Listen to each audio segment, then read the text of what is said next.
Stephen, is the overriding emotion after that one a frustration?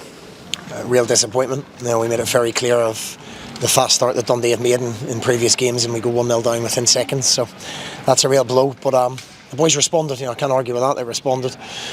We dominated the game possession-wise, 62% possession. Numerous corners, 10 corners, 20 shots. But we lacked the quality to win the game. And then we make an individual error that has us chasing the game and maybe not playing with the composure that we should have done. But ultimately, when we got into good areas wide, our deliveries were poor. I thought the 4 centre forwards didn't impact the game as much as they have in previous weeks, and ultimately we done a lot of stuff up until that final third, but we weren't good enough in it. We didn't have the quality to punish them. We had chances to do that, and we certainly didn't take them. How tough is that to take, given the amount of chances we did create today?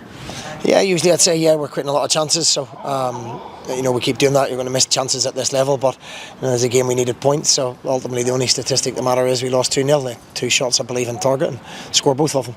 So we've been punished. You need to be ruthless, and now listen, we need to win next week for various reasons, but so we're not looking over our shoulder because it's so tight. I expect a response from the players. Nobody sets out to make mistakes. They're young men doing their very best, and there was a lot of decent stuff.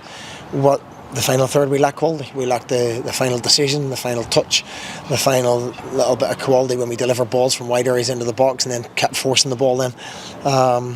Ryan going off was a real blow to us as well, injured, because he gives us that 1v1 opportunity. We have to move Decky over the other side, and it narrows the pitch down with his left foot coming inside. So numerous reasons, but all that we were fully in control of, and we got what we deserved in the end. Just on Ryan, how is he?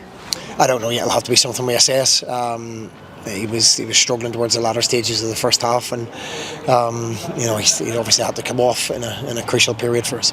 You mentioned the game next week at home to Ross County. How big a game could that be? It's a huge game. It's a huge game. I've said all along we've no divine right to be in this division. We have to make sure we try and get 3 points, and then you can go and attack the last lot of games of the season wherever we may be. But it's obviously out of our hands now, which is really disappointing because we could have put real pressure on people today.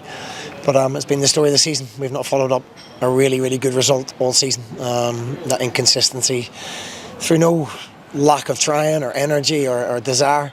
But we've lacked that little bit of quality in that final third at times, and it's something I have to rectify in the summer. We tried in the window, but we have to try and rectify that in the summer. Stephen, thanks very much for your time. Cheers.